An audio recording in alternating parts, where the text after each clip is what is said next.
and welcome to Ellen Ruth Soap.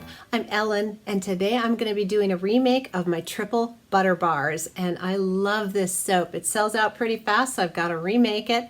It has a wonderful combination of shea butter, cocoa butter, mango butter, as well as some of my other luxury oils. So it's a little different recipe than I normally use. It's obviously high on the butter content, so it's so skin nourishing. And for the fragrance today, I'm going to be using this vanilla hazelnut from Crafter's Choice Wholesale Supplies Plus, and it just smells warm and just luscious to me. It sounded like it went along with the butters and the whole theme. So that's the fragrance that's going in there. For my liquid portion, I will be using buttermilk and cream powders just to like amp up the butteriness of this.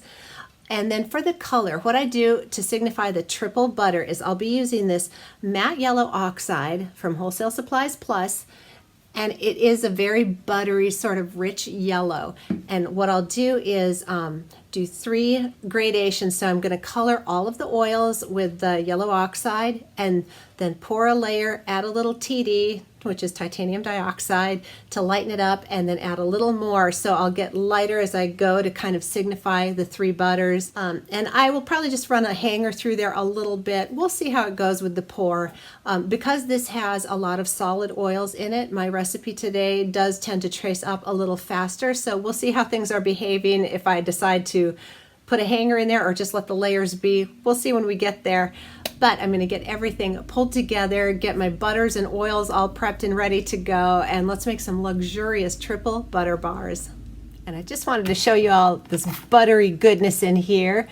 So in here I've got some coconut oil, I've got some organic sustainable palm oil, I've got mango butter, shea butter, and cocoa butter. And these are all my hard oils. So I'm going to get these melted down, and then after they're melted I'll add my liquid oils, and we'll get moving forward.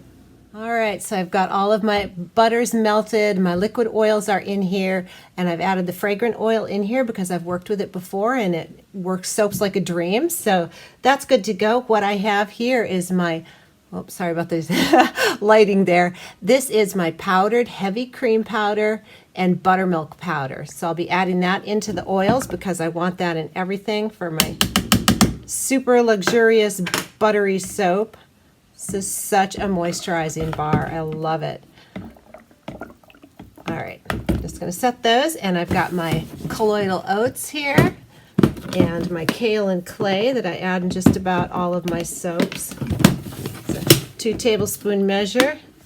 And the cream powder, I did 2 tablespoons, and the buttermilk powder is also 2 tablespoons. So that's the dry additives, and now I've got my yellow oxide here that I'm going to add to the oils because that'll be in everything, and then I have my pre-mixed titanium dioxide that I will add in the layers to lighten it as we go up.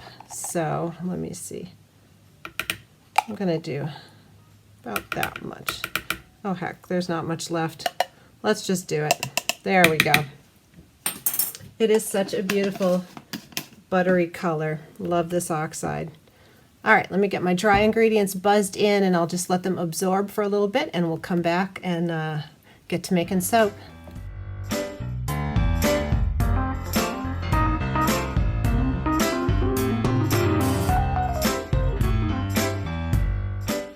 Look at that gorgeous golden color. Isn't that beautiful?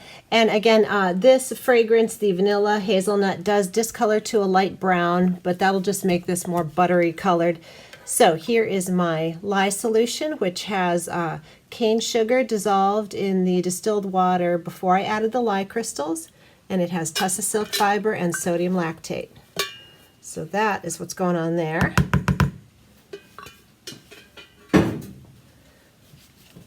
we'll just get this stirred to emulsion and pour our first layer in the mold before we get going to the second layer.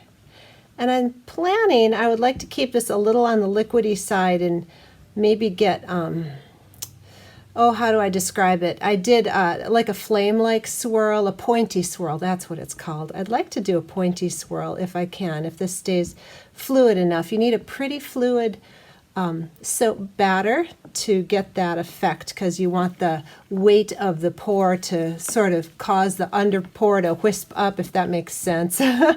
Let's see how it goes. And if it's too thick, it just looks pretty like teardrops, you know, like a drop swirl. But that's all great. This is looking pretty darn good. I'm happy with this. I may just stick blend this for just a minute.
So it's the next day for these triple butter bars, and I can't wait to get in here and see how that droppy, it was very liquidy when I poured the drop swirls, so we'll see if we got points out of it or if it just is a mishmash of swirls, which is great.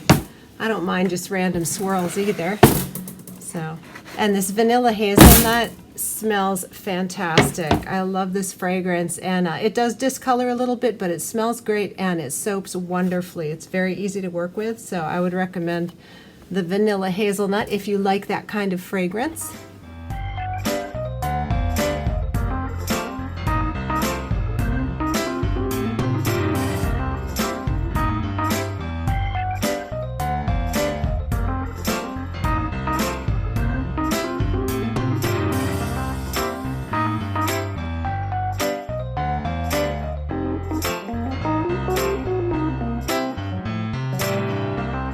See how the swirl came out in here. Ah, well, it's not a pointy swirl, but it's pretty cool looking. Almost looks like a lava lamp, right? Very random, but you can just barely pick out the three. You can definitely see two of the yellow colors, but there are three yellows in there. I think they're pretty though. Let's keep going. All right, love it when this happens. Check that out. I just love swirl patterns.